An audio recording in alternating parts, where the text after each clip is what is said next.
Renan, primeiro me fala dessa tua experiência, vindo de Chapecó, desceu a Serra do Rio do Rastro, conheceu a nossa Serra Catarinense e essa, não só a Serra, como os municípios da Serra, conheceu vinícolas lá em São Joaquim ontem, me fala um pouco disso. Olha, foi uma experiência sensacional. É um país muito de contrastes, né? Eu estava rodando o Maranhão, coisa de uma semana e meia atrás. É um lugar muito pobre, com cidades pouco desenvolvidas, com cidades sem atividade econômica. As cidades pequenas do interior têm uma dependência total e completa do governo federal. Por que eu estou fazendo esse preâmbulo? Porque eu vim para Santa Catarina, e por mais que a gente possa puxar outros contrastes, o principal contraste é: as cidades são autônomas, são cidades baseadas em confiança, com economia desenvolvida e com um desenvolvimento econômico espraiado. Ou seja, todas as cidades vão ter algum tipo de atividade econômica, maior ou menor, em diferente intensidade, com setores diferentes, e todos eles conexos. Então eu tomei uma aula de interior aqui. Aula sobre cooperativismo, aula sobre administração pública, aula sobre sociedade baseada em confiança. São Miguel do Oeste, eu vi num domingo à tarde, as crianças correndo e brincando numa praça, numa boa, sem barulheira. Este é o tipo de coisa que eu gostaria de ver em outras cidades do Brasil. E aí entra um paradoxo, né? Porque o Brasil não reconhece Santa Catarina como parte de si. Santa Catarina nunca está nas propagandas oficiais, Santa Catarina só é lembrada pelo governo brasileiro na hora de cobrar imposto dos catarinenses, mas nunca como um modelo de Estado e um modo de vida que funciona. E nós temos que mudar isso. O Brasil tem que ser mais como Santa Catarina. O Brasil tem que parar de reconhecer os seus defeitos, que às vezes acha que é uma característica nossa, por exemplo, a favela, ou esse elemento que existe no Rio de Janeiro, da bagunça, e começar a olhar em lugares como Santa Catarina, um lugar de inspiração, e falar: isso também é Brasil, e o Brasil precisa ser mais assim. Então, ao longo de todo esse processo que eu rodei de Chapecó, fui até a fronteira com a Argentina, depois fui pro meio do estado, passei por Lages, desci a serra e tô chegando aqui. O que eu vejo é esse modelo de cidades, cooperativismo, formação de classe média e sociedade baseada em confiança. Isso é muito bom. E isso aqui tem que ser exportado para o resto do Brasil. Você é um candidato que faz um enfrentamento ao petismo, faz um enfrentamento ao bolsonarismo, ao lulismo e ao bolsonarismo. Candidato que vai pelo meio. Como é que você pretende furar a bolha? Hoje tem duas bolhas muito fortes, e dois núcleos muito fortes que polarizam a eleição. Como é que você pretende furar as bolhas e quebrar essa polarização? Olha, isso é um bom termo, essa é uma pergunta muito difícil, né? Porque boa parte da política brasileira tenta descobrir uma resposta para essa equação. E a real é: se eu ficar negando eles, eu não vou ser nada.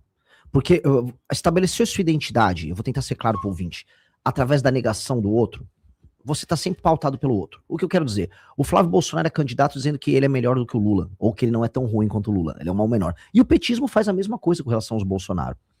Eu não posso fazer isso apenas falando: eu não sou nenhum nem outro.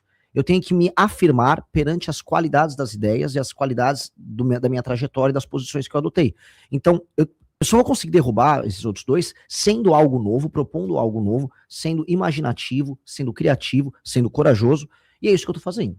Então, eu tô conseguindo estabelecer um nicho eleitoral em que, onde eu consigo falar, eu consigo ser líder. Eu vou dar um exemplo.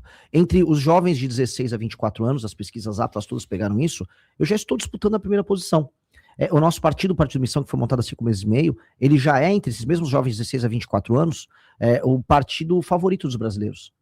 E isso sinaliza algo. O que sinaliza? Se há espaço para que as pessoas não ouçam sem preconceito, mesmo no Maranhão ou mesmo em Santa Catarina, haverá pessoas que vão gostar do nosso projeto. E eu faço isso não porque tô aqui só falando: eu não sou petista, o Lula é vagabundo, não, o Flávio Bolsonaro é um ladrão. Não, eu não vou nessa linha. Por mais que, se me perguntar, eu vou falar.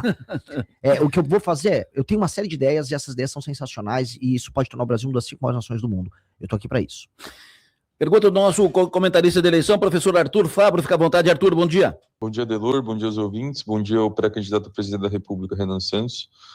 Renan, eu vou te fazer uma pergunta que imagino que você já deve ter respondido outras vezes, para também dar oportunidade para que você responda aqui para o público criciumense, né, do sul do estado de Santa Catarina. O senhor, então, está em Santa Catarina para um roteiro, né, e eu imagino que o senhor bem saiba que é um dos estados onde Bolsonaro obteve resultados eleitorais mais expressivos nas últimas eleições e onde o conservadorismo ele tem raízes bastante sólidas, né? Dito isso, o senhor também representa uma direita que se pretende também diferente da direita bolsonarista. Eu gostaria que o senhor fosse bastante específico em apontar algumas diferenças concretas em relação à direita bolsonarista, né?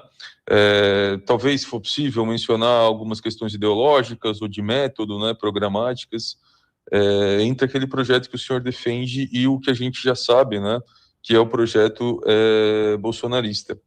E como o senhor pretende convencer um eleitorado que, por exemplo, esse de Santa Catarina, em grande parte, ainda se identifica com Bolsonaro, de que essa diferença entre vocês é bastante relevante? Beleza? Obrigado, um abraço. O Arthur procura aprofundar um pouco mais a conversa. Delícia esse tipo de pergunta, né? Isso é tipo de pergunta boa da gente desenhar quem nós somos e quem é o nosso adversário. Então eu vou começar com uma pequena provocação. Tirando os chavões, ninguém sabe exatamente como pensam os Bolsonaro. E aí eu vou pegar frases do próprio Flávio Bolsonaro. Ele disse recentemente, num evento no Rio Grande do Sul, que ele não vai falar muito das propostas dele, porque se ele falar muito, as pessoas vão atacar ele. Ou seja, eu não sei exatamente como ele pensa. O Flávio Bolsonaro, qual é a proposta dele para a área de educação? Qual é a visão conservadora bolsonarista sobre a área de educação? Eu não sei. Qual é a visão conservadora bolsonarista sobre como resolver a questão do SUS e a questão do acesso ao SUS? Também não sei. Qual é a questão bolsonarista conservadora dele sobre a área de infraestrutura? Eu não tenho a menor ideia. Qual é a política econômica que ele vai adotar? Não tenho ideia. Ele disse que vai fazer uma tesourada num evento no BTG. O que é uma tesourada? Saiu ontem, né, na Folha de São Paulo, que o Flávio pretendia fazer os reajustes da aposentadoria e do BPC sem ser através do reajuste via salário mínimo, via aumento do salário mínimo, mas sim através do IPCA. Eu defendo isso, publicamente. Eu falo isso, precisa fazer isso, muitas pessoas vão reclamar, mas se a gente quiser fazer o que o Milei fez na Argentina aqui, nós vamos precisar encarar esse tipo de problema. Ele correu para via pública e falou, isso é fake.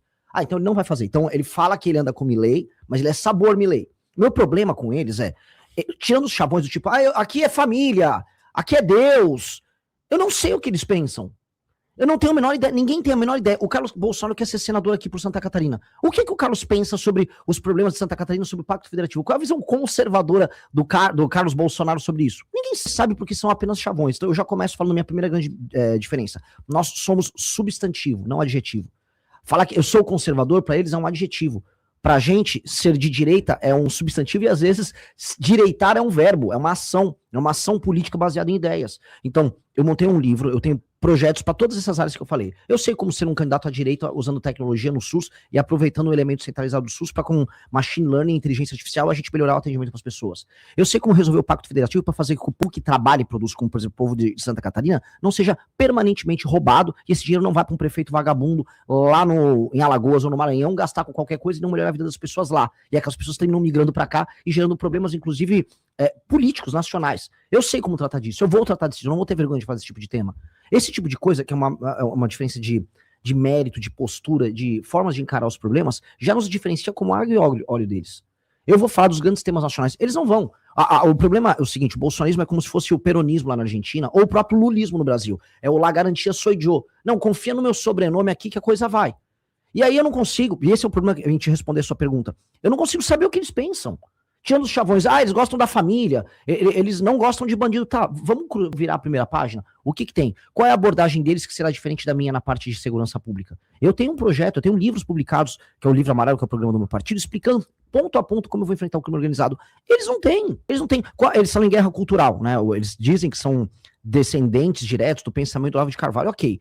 Como é que o Flávio vota nessas matérias? O Flávio votou agora a favor da lei da misoginia, que é um projeto maluco que acaba com a confiança interpessoal entre homens e mulheres, vai atrapalhar a ascensão de mulheres na carreira delas dentro das empresas, porque simplesmente qualquer coisa vira misoginia, as empresas vão querer se proteger disso. Então, qual é a ideia dele sobre guerra cultural? Não sei.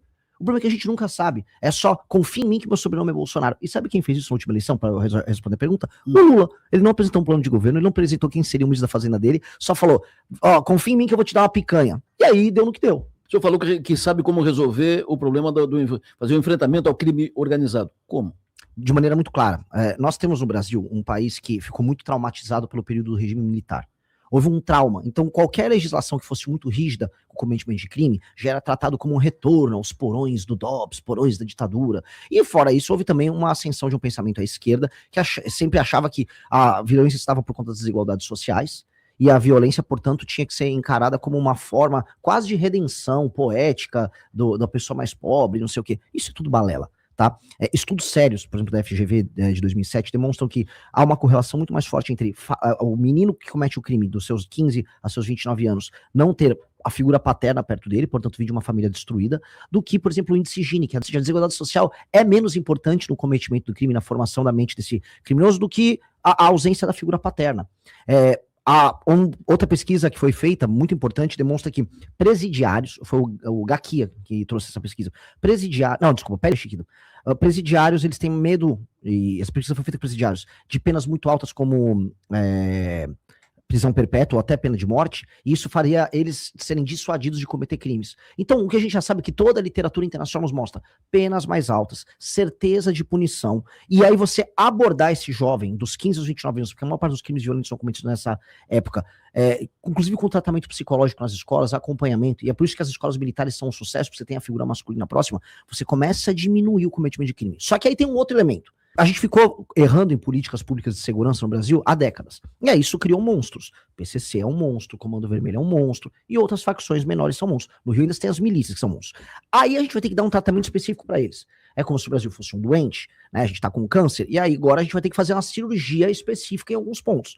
O câncer é a violência como um todo, né? Você tá com as células cancerígenas espalhadas. Só que os tumores, é o Comando Vermelho, PCC. Então, eu vou ter que ter uma legislação específica para isso. Essa legislação dá-se o nome de direito penal do inimigo, que é uma teoria de um jurista alemão chamado Günther Jacobs, que inclusive vai escrever para nossa revista. Um vovozinho alemão, muito inteligente, trouxe essa perspectiva de que quem não aceita a legislação e a cultura de um país e está permanentemente em cometimento de crime, como, por exemplo, uma organização terrorista, ele não pode ter os mesmos direitos e prerrogativas que um cidadão comum. Se você bate o carro e vai lá dar uma briga na rua, você acaba dando um socão na outra pessoa.